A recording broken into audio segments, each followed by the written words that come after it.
The opinions expressed on the following sponsored program are strictly those of the host, guest, and callers, and not necessarily those of this station, its staff, management, or sponsors. Broadcasting to you on WNN 1470 AM and TrentoVision.tv from the world's leading think tank laboratory, buried deep in an undisclosed building in hostile territory where evil and corruption is exposed. You're about to enter the Tom Trento Show.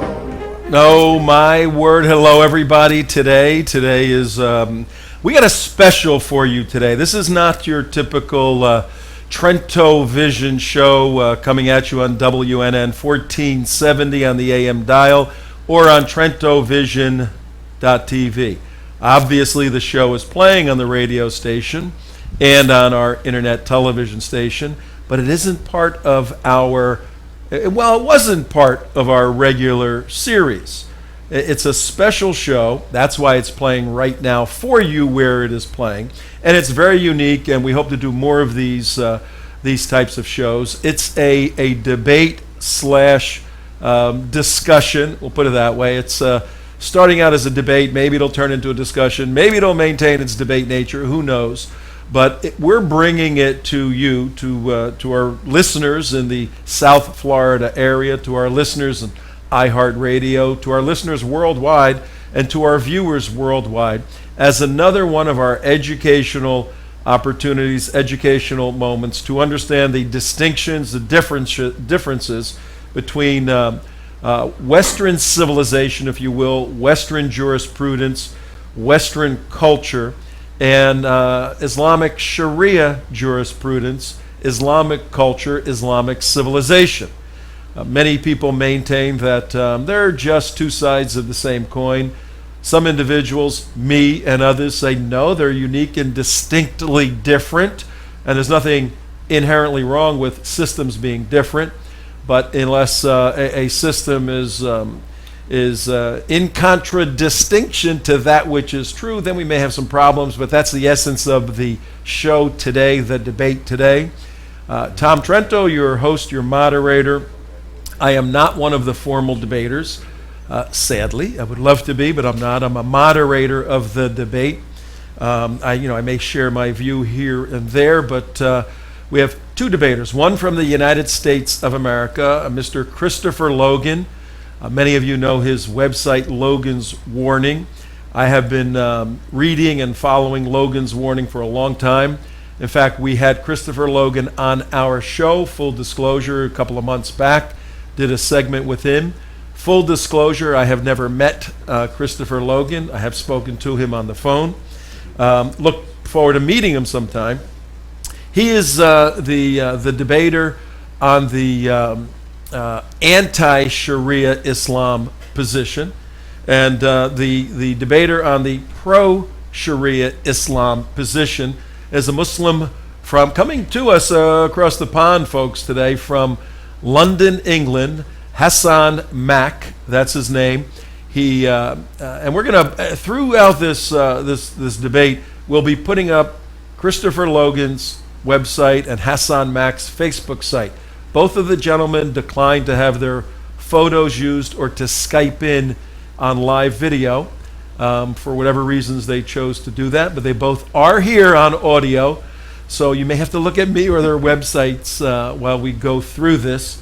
And what we decided to do was I put together a title for the debate. Very simple. Is Sharia Islam a threat to Western civilization?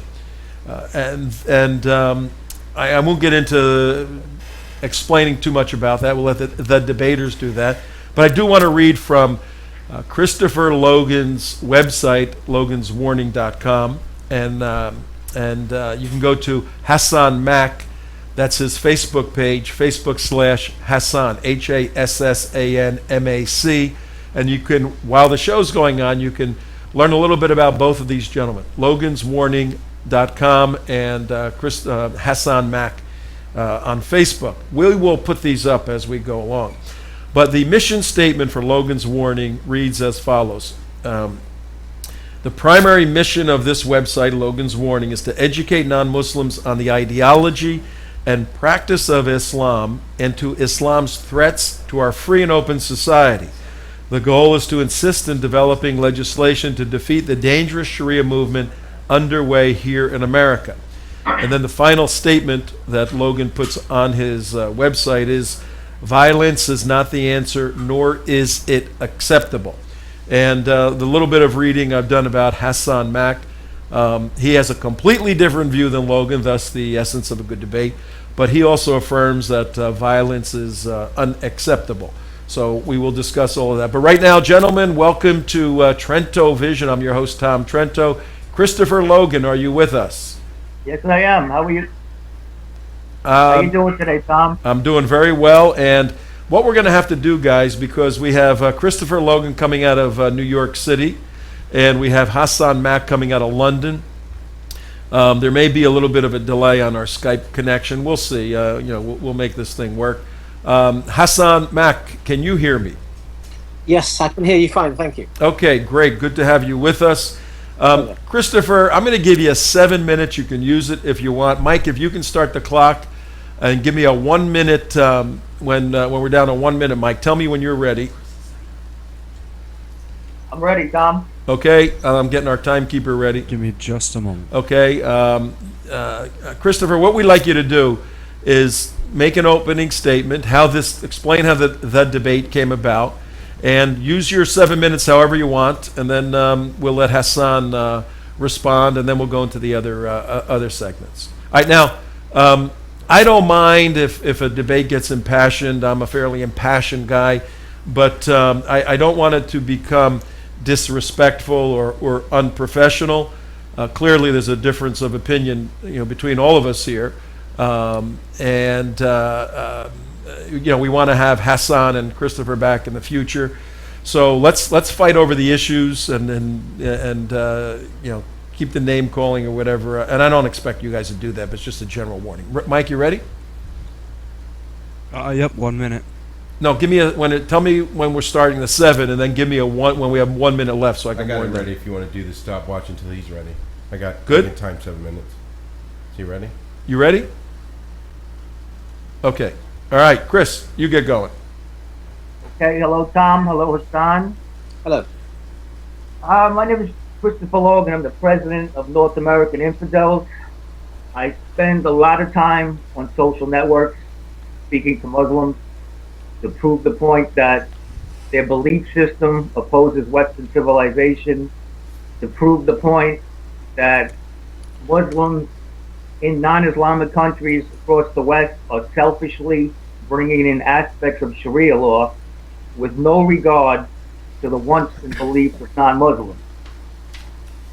I ran into Hassan on Twitter. I challenge a lot of Muslims on Twitter to debates. Most of them run away when I invite them on your show, Tom. I respect that Hassan has actually showed up.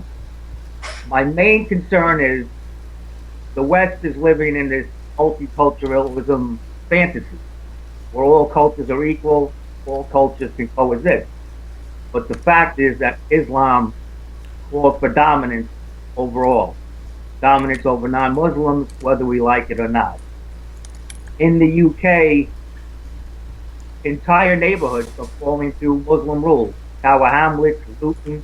If you look into America, the same pattern is happening here in Michigan. I've been to parts of Brooklyn where at least 2 mosques are blasting the call to prayer into the streets.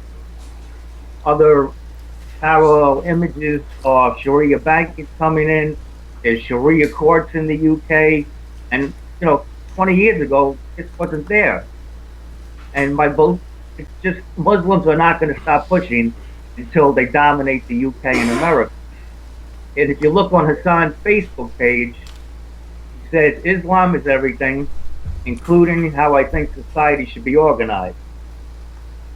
Now, being under Islamic rule, non-Muslims would have less rights than Muslims. Now, Hassan is in a non-Islamic country.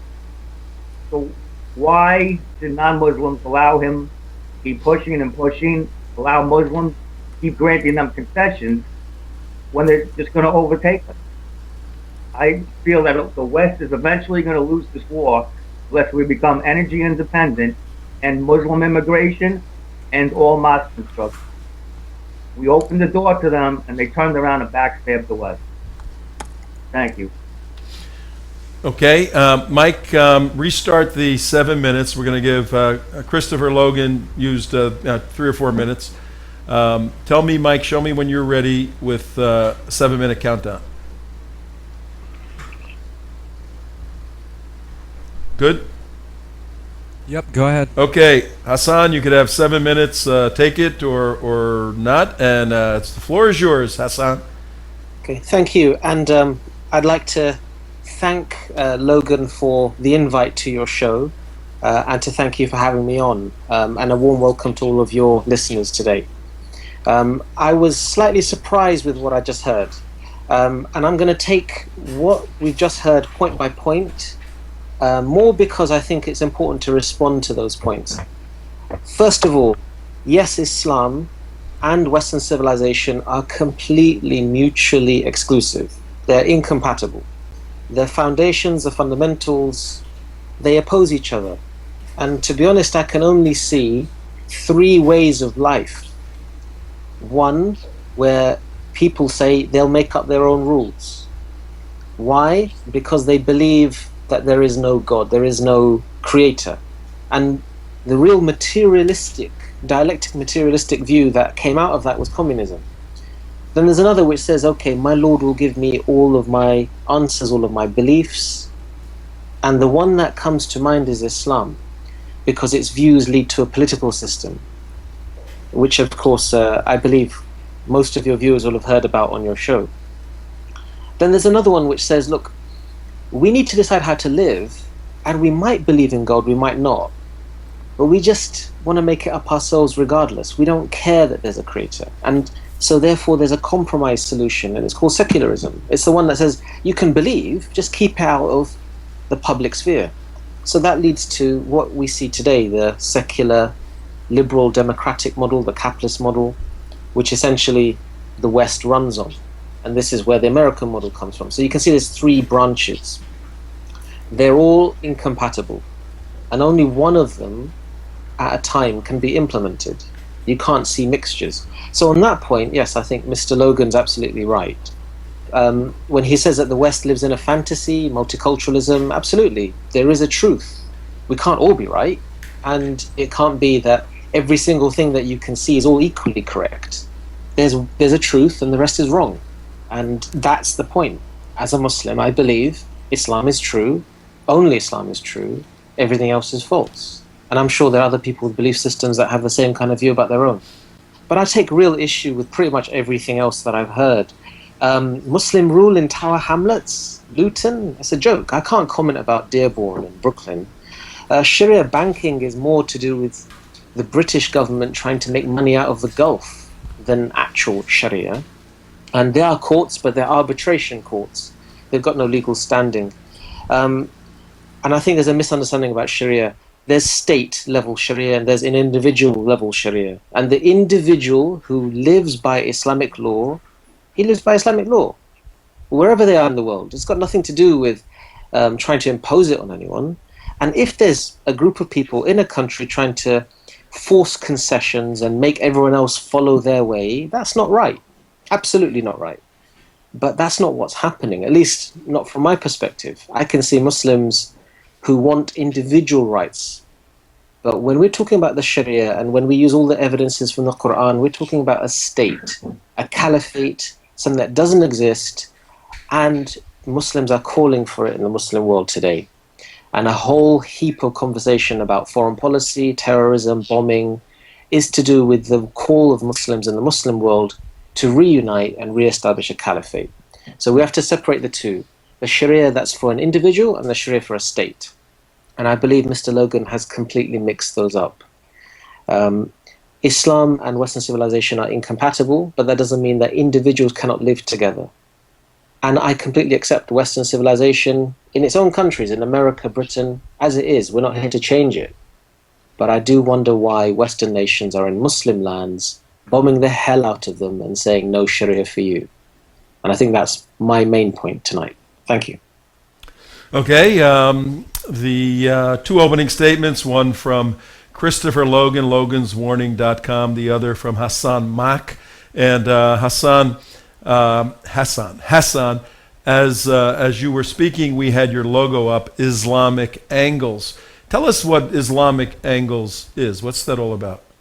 Oh, it's just a play on a point where people have perspectives and there's a way of looking at the world. And unfortunately, when we've seen the decline of the Muslim world and the Islamic civilization of the last couple of 100 years, we've seen a loss, if you like, of people using Islam to view the world. They don't have a perspective from Islam, an angle from Islam. And that's what I'm trying to bring back. And I think that's where Western civilization is still flourishing, really. People are able to view life from a Western lens. And that's something that isn't necessarily the case currently in the Muslim world. Okay, the next segment, folks, we had opening statements, one from Christopher Logan, Logan's Warning, and then an opening statement from Hassan Mak, Islamic Angles. That's his Twitter account.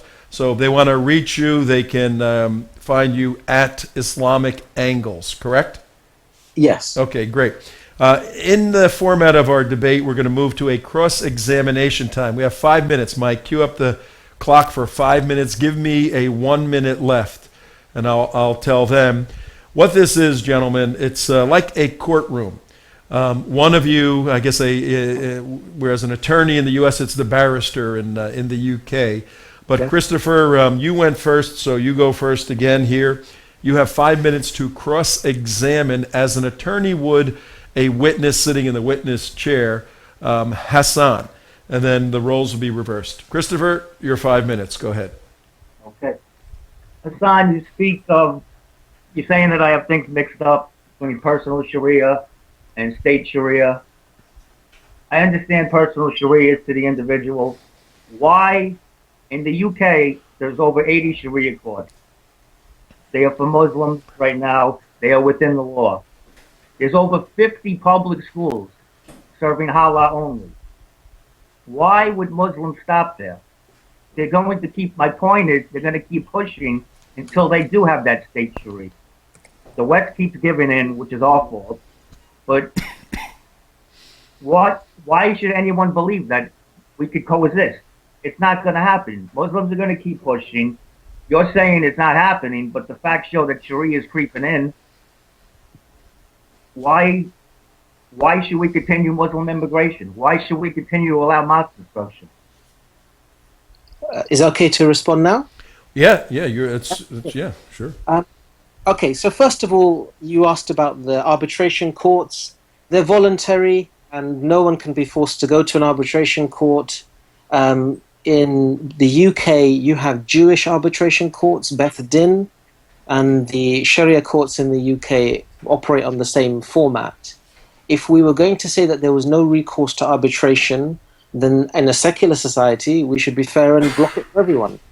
The point here is that nobody is saying that Beth Din, Jewish courts, should be stopped for arbitration. They're saying it about the Islamic courts because there's a conversation about how Islam is causing what you call creeping Sharia, yeah? And the reason why I disagree with that wholeheartedly, I know there's a few people who make the wrong kind of statements and they hog the media. But the truth is that you've got ordinary people who just need arbitration. And when they go to it, they can reject the arbitration and still go to court. So they do not supersede civil courts. I think that's a red herring, actually. And if you want to stop the building of mosques and immigration, then throw the rest of your way of life and all of your principles and values out with them. Because if you're going to say that you don't want to do that, then stop doing it.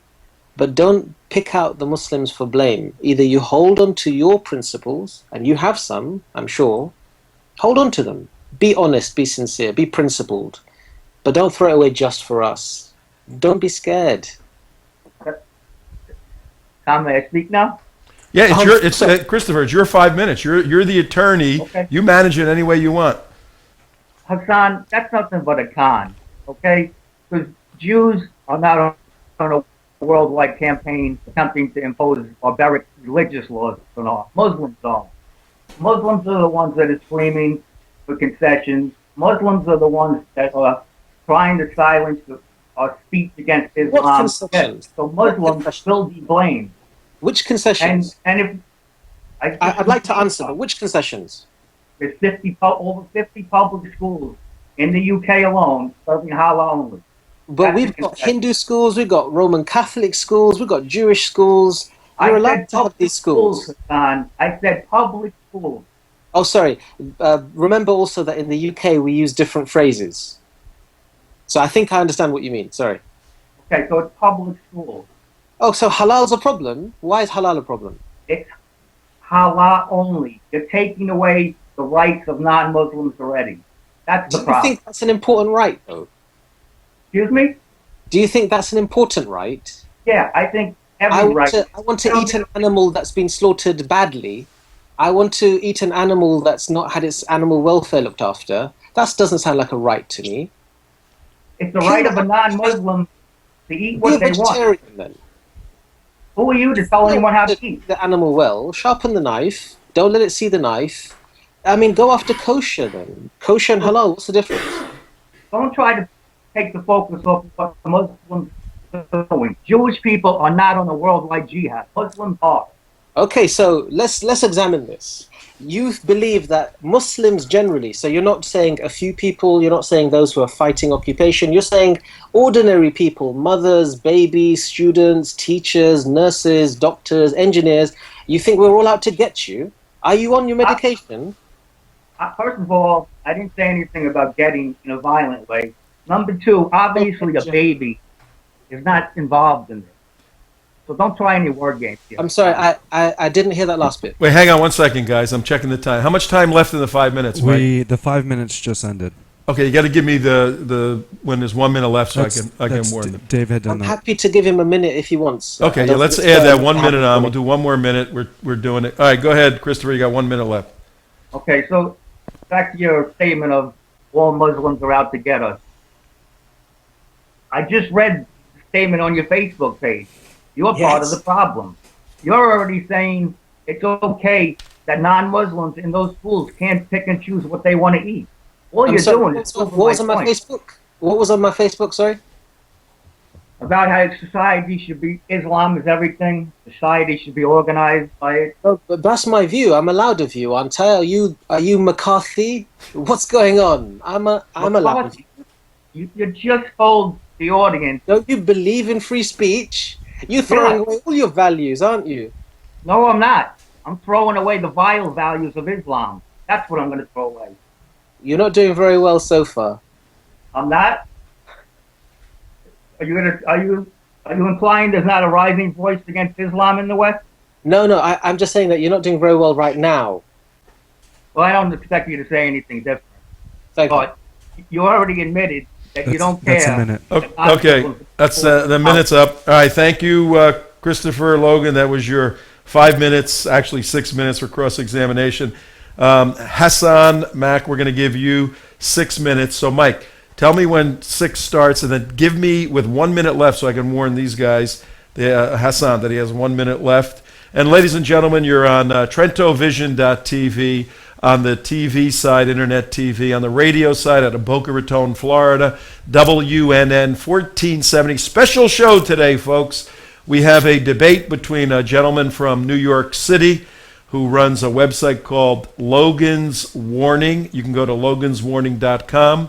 He's taking the anti-Sharia side, and his opponent from the UK coming out of London is Hassan Mack. You can go to his Facebook.com/Hassan Mack.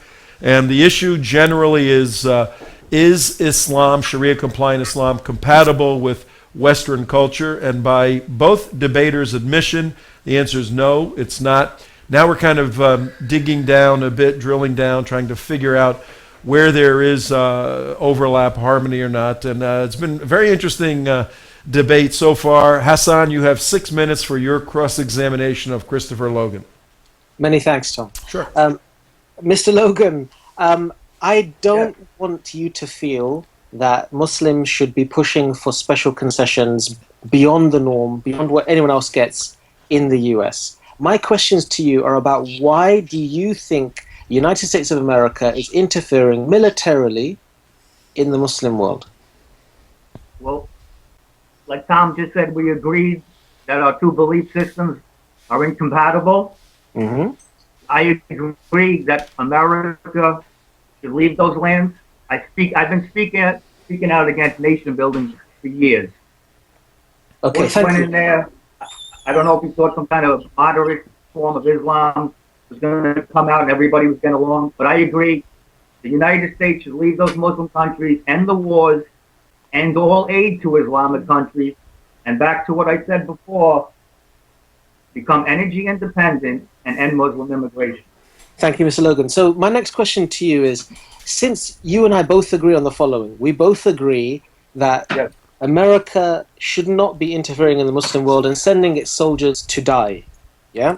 The American government shouldn't be lying to its people and saying that there's a value to going over to Afghanistan and Iraq beyond what we understand is clearly something other than what they're telling us. Because the politicians are telling us they're going in for a certain reason, security, whatever, all a bunch of lies. Right. So you and I agree on this. And what I'd like to draw to on this question, though, is very important, is where you and I might disagree.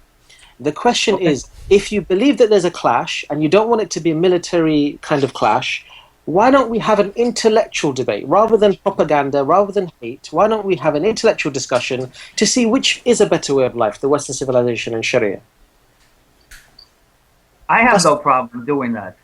But Muslims lie like there's no tomorrow. Muhammad said it was okay to lie to the enemy. When I've been to interfaith conferences, Muslims whitewash Islam.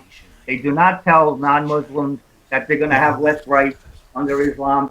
They do not tell non-Muslims the minimum age for marriage for a woman or a female under Islam. They do not tell non-Muslims that Islam allows the taking of sex slaves. That's the problem. So Mr. Logan, it's a bit tough to hear you. I think I caught that, but the next question then is, do you believe that ordinary Muslims are at war with you? Ordinary Muslims? Ordinary Muslims, American citizens, British citizens, do you believe that we're just out to get you? Do you believe we're at war? Yes, we're at war. Muslims are clearly trying, they're not trying, they are. They're changing Western non-Islamic countries to suit Islam. That's very obvious. Why is it obvious? Can you tell me why you think that's obvious? Because I'll be honest with you, it's not obvious to me. It's not obvious that I had just mentioned the public school serving halal only, Sharia banking is here, call to prayer being blasted off the rooftop. And that's taking over your country? Is your way of life that weak? Seriously, it's just food. So in other words, you think I should say nothing and just wait until things get worse? Just discuss it rationally, man. I am discussing it rationally. But you're saying we're at war because of sausages and bacon and cloth. Really? Why should I let Muslims... Do you really believe that? Do I believe what? I can't hear you. Do you really believe that? That countries are changing to suit Islam? Yes. Okay, but change to do with something. So in Britain, you don't have to wear a motorcycle helmet if you're a Sikh because they wear turbans. Now, we could get into a really big argument about that or just think, well, come off it. It's fine. If the guy wants to take off his helmet, he wants to wear that turban, fair enough. That doesn't change anything I do. It doesn't matter to me whether someone decides they want women only swimming one day in the public swim hall. These things don't change your life. What's going on that's changing your life? It doesn't have to change my life. It doesn't have to affect me personally right now. But that's war, isn't it? We're at war, and it's not affecting your life. They're contradictory statements. They're not contradicting statements. My country is changing to suit Islam. How? Tell me how. Give me a new one. You give me some. I just mentioned several aspects how. Because in Brooklyn, you heard people doing the call to prayer. Seriously, if I wanted to take over Brooklyn, the gangs would kill me. The police would kill me. Come on, seriously. Brooklyn. Yeah, Brooklyn. Muslims don't have to be violent to change countries to suit Islam. They just keep screaming for concessions, and they keep getting them. And so, because there's a large number of people who are changing the fabric of American life, you think we're at war. Can't you just explain it to people and maybe they won't want to change it? Explain it to Muslims and they're going to change Yes, it. absolutely. I think that's what I'm asking you about. You are reasonable enough to discuss it, aren't you? 1 minute, guys. Hey, 1 minute, gentlemen. We got 1 minute left in this cross-examination. Hassan. Thank you so much. Okay, so you're telling me that a non-Muslim should go to Muslims and ask them to stop following their religion, and they're going to listen? No. Okay, I'll be clear about the question. You have lawmakers, and those lawmakers could be national level, federal, whatever level, right? And people will make demands on them. At all levels, people make demands on them. You have a political process you can get involved in. Why do you need to create communal strife with your neighbors, with your fellow citizens, people who, to be honest, broadly, very loyal citizens to your country? Why are you causing trouble with them? Number one, don't try to make me the bad guy to pick up my way of life. Number two, our politicians are weak. Our politicians bow to Muslims. And number three, it's the Muslims that are causing problems. Don't come into non-Islamic countries and expect to take over. All right, well, we got to end right there, gentlemen. That segment, the cross-examination segment. Hi, folks. Tom Trento, WNN 1470 on the radio, 50,000 watts of power coming out of Boca Raton, Florida, going from Miami to Orlando. Today, a special show. In addition to our weekly TrentoVision show, 5 to 6, we're airing this debate program between Christopher Logan out of New York City and Hassan Mack out of London, England. The essential topic is the incompatibility, and both sides agree to that, the incompatibility of Sharia Islam, Islamic Sharia-compliant Islam, or the jurisprudential system of Islam as the Sharia, with Western civilization and its canon of law and its culture. So we're talking about the jurisprudence of each system and the culture of each system. Hassan Mack is obviously arguing for the Islamic angle, or Weltanschauung, worldview of life, and Christopher Logan is obviously arguing for the Western view of life as being superior. But it's interesting that Hassan Mack is saying, you know, we believe that Islam is superior, and you guys in the West, you could believe that Western civilization is superior. We can find some common ground and all sort of live together.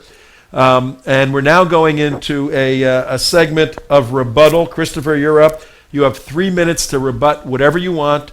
You can use it as a Q&A if you want. You can ask Hassan questions, or you can just rebut his position so far, and then you'll get 3 minutes also, Hassan. Thank you. Mike, 3 minutes, Okay. start it.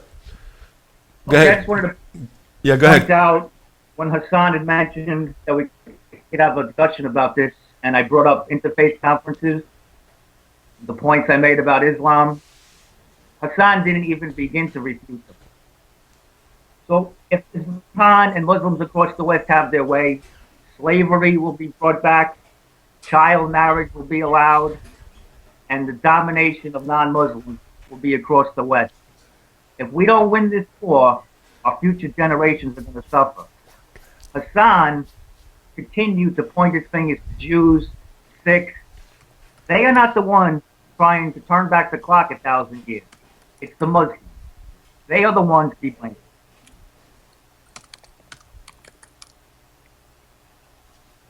Okay, you have more time if you want to use it. I'm good, sir. Okay. Now, Mike, start the clock over, please. Hassan Mack has 3 minutes of rebuttal time, and Hassan, all yours. Thank you so much. I believe that you have singularly failed, Mr. Logan, to prove that there's a war between ordinary citizens of whatever faith, Muslim, non-Muslim. There's no war. There's ordinary people wanting to live their lives, and sometimes people have cultural needs. Sometimes that means that women cover. Sometimes that means that people eat meat in a certain way that's been slaughtered in a certain way. That's not declaring war. And if you believe that that is going to change the fabric of American life, you are kidding. I mean, seriously, American life, and I've visited the States and I really enjoyed it. I really like America. I really like American people. And what I found was that there's a very strong identity, a very strong fabric, whether that's baseball, whether that's your beer and lager culture. You guys have got an identity. And to hear Mr. Logan say that just because women cover and men want their lambs slaughtered in a certain way, the American way of life is under threat, sounds really irrational.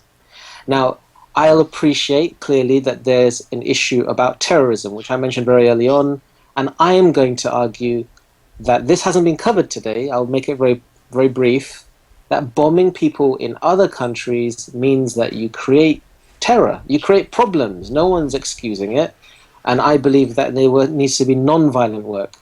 But that's what leads to people like Mr. Logan saying crazy things about ordinary Muslims coming to get him. They're not. Ordinary Muslims want to live in peace, in harmony, in non-Muslim countries if that's where they are. I was born in Britain. What's the problem, Mr. Logan? What's the problem? Well, first of all, Wait, hang on, Christopher. This is a rebuttal time. You still have a couple of minutes left, Hassan. I will just finish with this. Some people might try and paint people like myself who are Muslims as some sort of crazy, loony, out to get you kind of people. And I want to make it clear that I feel sorry. I feel sorry when I see the deaths that take place because of Western foreign policy and Western interference in the Muslim world. And just as I feel sorry for when I see terrorism that comes back as blowback and it hits Western countries. We need to stop that. And the way to stop that is to focus on foreign policy, not to focus on our neighbors and our fellow citizens the way Mr. Logan is doing.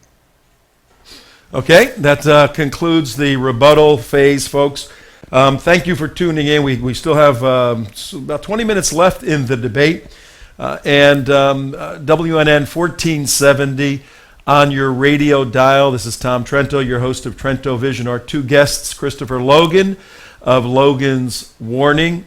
That's his website, loganswarning.com, and it's a website designed to alert the West to the threat of Sharia Islam. And his opponent today is Hassan Mack, coming out of the UK, United Kingdom, out of London. Hassan Mack has a Facebook page where he shares some of his beliefs, and that's Facebook/Hassan, HASSANMAC, after the Facebook.com/Hassan Mack. Also on Twitter, you can follow Hassan Mack at his Twitter feed. His Twitter feed is Islamic Angles, ANGLES, Islamic Angles. And he's arguing for Muslims to have a particular angle or perspective on the world that is distinctively Islamic. We had opening statements. We had a cross-examination period. We had a rebuttal time. Now we're going to go to about 10 minutes, Mike, if you can start the clock, of Q&A, questions and answers. And we're going to let you two guys ask the questions. And we have several people in here. We may throw a question out for both of you or one of you also. But this is your show. And so let's start. Mike, you ready on the 10 minutes? 10 minutes.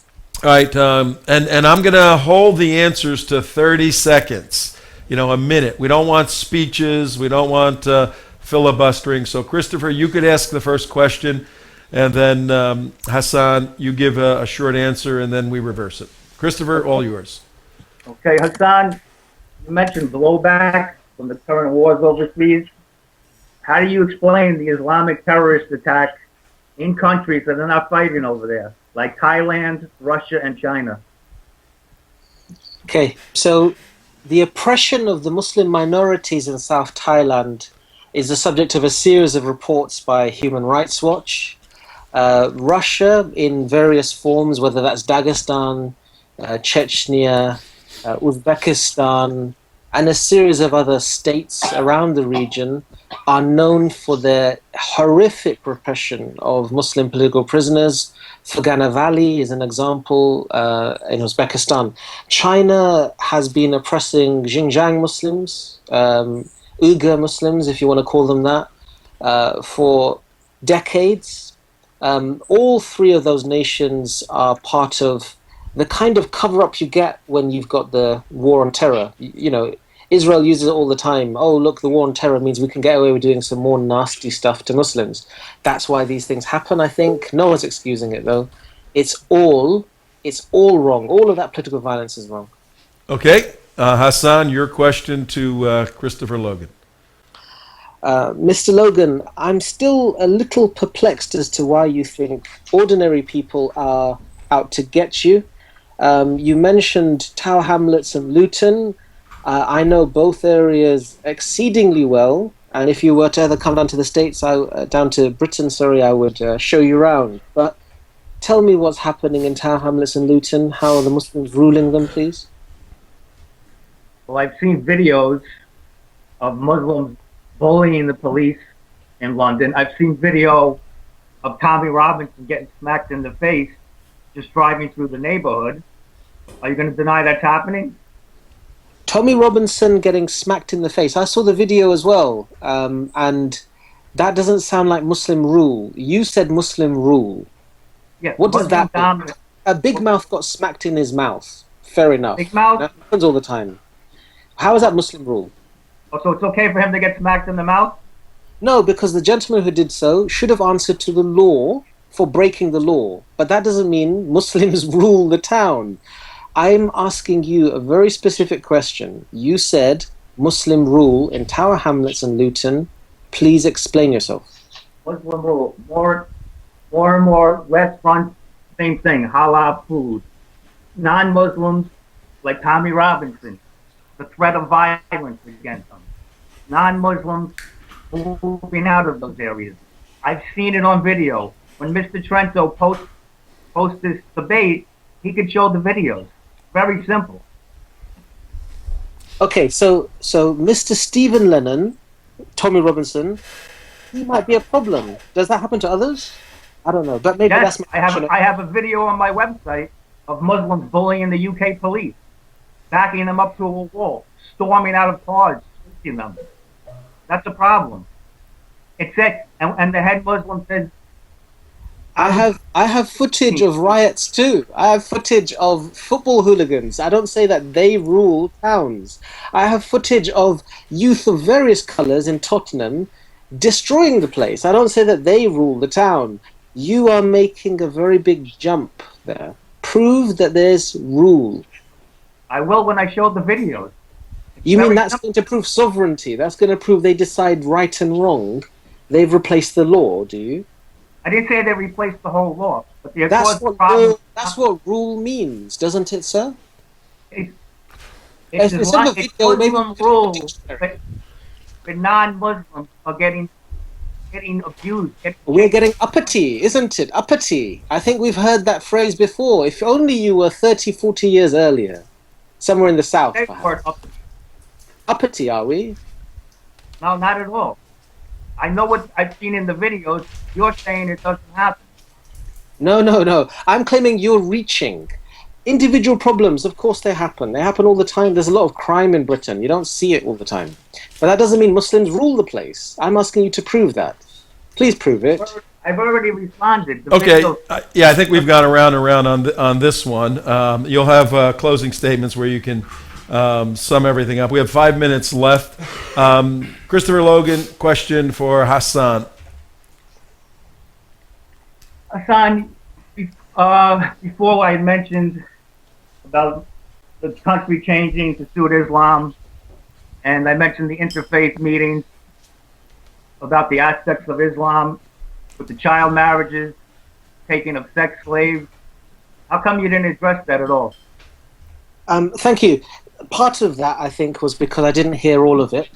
So let me tell you what I did hear. You said that the Prophet Muhammad sallallahu alaihi wasallam had said that it's okay to lie in war. Well, yes, absolutely.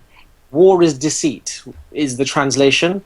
And I would be very surprised if General Petraeus, as an example, was going to tell the other side what he was doing before he did it.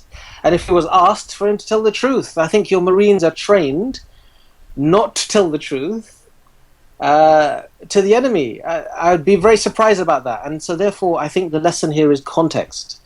You talk about slaves. So let's be honest here. Islam came to end slavery. So what will happen is there are a series of rules within Islam that govern what happens to slaves with a view to freeing them. The same thing that happened with alcohol, where alcohol was prevalent within the environment, but it wasn't banned straight away. It was banned over the period of revelation. Again and again, there's context. And I think since on your website you say you research and you learn, but it's not possible to learn something as complicated as Islam, as broad as Islam, DIY. Yeah, you do need a teacher. I'm sure we can find you one. Okay, Hassan, that was your answer to Christopher's question. And now, Christopher, you have another question for Hassan. You say Islam came to end slavery. Prove it. I'm sorry, say that again? You just said that Islam came to end slavery. Yes, Where is absolutely. your proof? So Where is your proof? Your word is not proof. Proofs. I'll give you two proofs. The first is that there's a punishment for giving your word and breaking it in Islam, because Muslims are meant to be held to a high standard. Now, the first of the punishments, if you were to break your word, is that you free a slave. Not necessarily one that you own. You have to go find a slave to free them.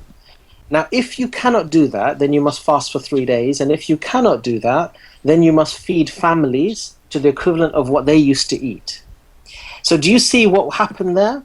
Another one, and Ramadan is coming, the month of fasting. Now, if you were to break that fast, there are rules, there are punishments, and they involve freeing slaves. Can you see what I'm talking about here? They're about the governance of what you do to those people and how you free them, and how you must free them, and how the rewards of you freeing them. And that's a proof upon proof upon proof. Okay, freeing some slaves is not ending slavery.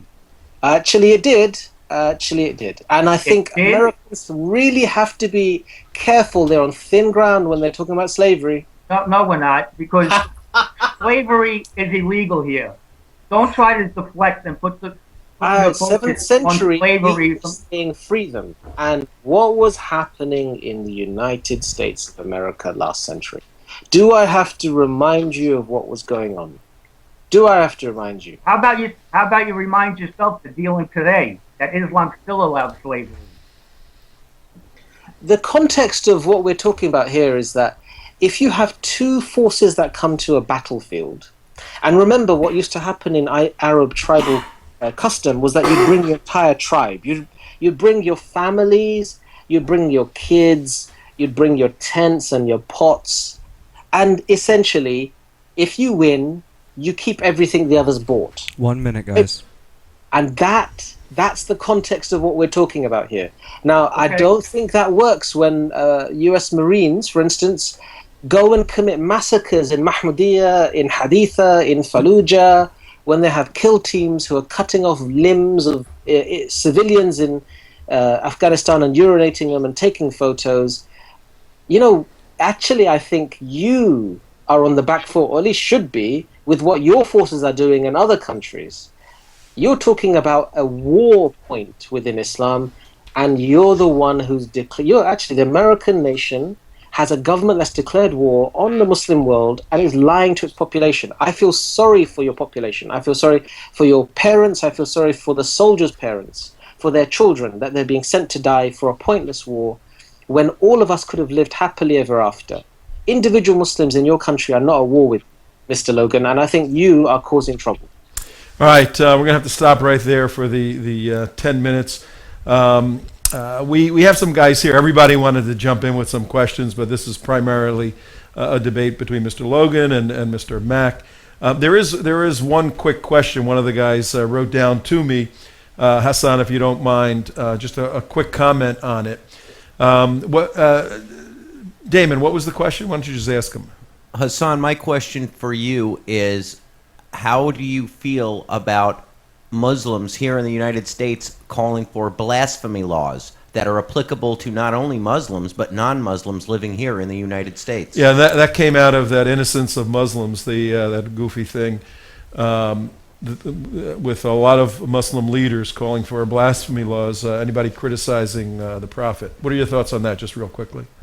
Very quickly, and hi Damon, I think that shows that there's people who, even though they feel that they're Islamic, they want to be American. So they want to work to try and make the system more as what they want. I personally don't think there's a point in a blasphemy law because I think it's too important to have free speech in the West, and I don't think you'll let it go. And I don't think you'll support blasphemy laws the way that they need to be implemented under Islamic jurisprudence. But I personally think a lot of that is just Muslims being a bit naive, thinking that, hey, you guys like us, right? Surely you don't want people insulting us. And then they realize there are people out there like Mr. Logan who actually think it's a good idea. Okay. Next, here we are today, folks. Our special show on TrentoVision. We have Hassan Mack coming out of the UK, United Kingdom, from London, taking the affirmative side on the fact that Sharia Islam is unique and distinct and different than Western culture, and that it's good. It ought to be the rule of the land. And I don't know if it's by force or not. We really haven't gotten into all of that. And Christopher Logan on the other side arguing for an angle or a perspective, a worldview of Western culture being superior to Islamic Sharia. You're on WNN 1470 on the TV side, TrentoVision. We're going to give these guys a couple of minutes each to wrap it up. Why don't you guys take 2 minutes each? Christopher, you go first. Mike, tell me when there's 30 seconds left. You have a closing statement. We're winding down to the end of the show, guys. 2 minutes, closing statements. Christopher, Logan, go ahead. Okay. I'm sure the listeners will realize that Hassan tried to take the focus off of Muslims and Islam by pointing at other religions that are not the problem. Hassan basically said ordinary people, Muslims, are no threat. Well, Hassan is not the spokesperson for the Islamic community. He's speaking for himself. No one should be fooled that he speaks for all Muslims, because he doesn't. And number three, he's blaming me. He's trying to paint me the bad guy for realizing that Sharia is creeping in. He's trying to paint me the bad guy for seeing past the day I am, the day we are in. He also says we would live in peace, but in the Muslim hadith, Muhammad said he was going to drive all Christians and Jews out of the Arabian Peninsula. There will not be peace because of Islam. The peace that he speaks of, peace under Islam, is not true peace. It means that non-Muslims are dominated. And he wants me to stop speaking out as Islam advances through the West. That is not going to happen. Okay, and Hassan Mack, 2 minutes for your closing statement. Okay, thank you. First of all, I believe that Mr. Logan has completely confused two elements of Islam. The first is that Sharia just means all of the laws in Islam. So an individual Muslim or a community of Muslims living in another state, another jurisdiction, can abide by the Sharia and also obey the law of the land. And that's what's happening with Muslims all over the world, where they don't live under an Islamic state. But there is a view of what Islam should be when it runs the state, and that's called a caliphate. And you have Muslims working to re-establish it. And I think it was asked by Tom, and I'll say it clearly, I believe that the work to re-establish Islam must be non-violent. I believe that political violence is forbidden by Islam itself.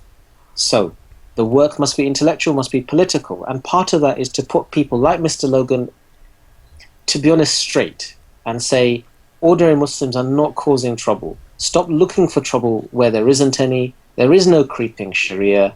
All you have to do is help get your politicians and your military to stop invading the Muslim world, and we'll stop seeing blowback, and maybe we'll all live very comfortably together. Okay, thank you, Hassan Mack and Christopher Logan. That brings us to the close of our show. We actually have a couple of minutes left. I'll just share my thoughts. a little bit. And as I said at the beginning, I followed Christopher Logan's work, doing his exposés of Islamic Sharia, all of that. We have never met. I've never met Mr. Hassan Mack before, but I would like to have you back on the show, Hassan, if you would be so inclined in the future. I did everything I could not to jump out of my skin, folks, and allow a proper debate between two people, because Mr. Mack, you and I couldn't disagree more on this stuff. Let me tell you, you are very good, though. You are very smooth. You're very slick. You've kind of created your own niche of Islam, and it's kind of pretty and cute, and it smells nice, and you have a perfect... operator. Yeah, no, he's good. He has a perfect British accent. His demeanor is wonderful. He's a very likable guy. He's a professional. If I were Yosef Kwaradari or Mohammed Morsi, I would hire you for my PR guy. You do a very good job. You know the information very, very well. Mr. Trento, I've enjoyed being on the show just as much as you've enjoyed listening to me. Yes, you're good. You're good. Would you come back in the future? Perhaps. Okay, no, and well, no, not perhaps. Come on, we're nice here. But in any event, I want to thank both of you guys. Christopher, thank you for putting this together. I think it was very educational. Very educational program, and there's a lot of stuff. If you are ever here in the States, Mr. Mack, be sure to look us up. We would put some sort of some sort of event together for you to have a formal debate somewhere or speak at it. And if we're ever coming over there, maybe we can hook up. You never know. I have a lot of Muslim friends, and you're right. Many of them want to assimilate into the West and reject the Sharia, or kind of have a little bit of Sharia, and that's why I have a lot of follow-up questions for you. And I am by training a theologian, so I have a lot of questions about the Islamic doctrine versus Jewish or Christian doctrine. I'd love to discuss that with you sometime. Okay. But so give us a yes, please, that you would come back. Well, I'll think about it. Okay, thank you very much. We don't want to force you into doing anything. Christopher, let me give you 10 seconds for a closing thought from you and 10 seconds for Hassan, then we got to end the show. I would just like to thank everybody for allowing us on the show. I'd let Hassan, I obviously don't agree, but I thank you for coming on. I respect that you showed up. And Hassan? And to all of your listeners, thank you for listening in. Mr. Trento, you've been a gentleman, and you've been very fair throughout the debate. And Mr. Logan, once again, thank you for the invite. Okay, guys, thank you. We got to sign off right now. Tom Trento saying goodbye, and we will see you tomorrow, because we're on every day. So I guess tomorrow will be a day we will be on. But we're going to show this. This debate was taped on Friday, June 14th. And we were concerned that we would not have a good connection overseas, but it was absolutely perfect connection. The quality will meet the requirements of our station, so we'll see it. Take care. Bye-bye.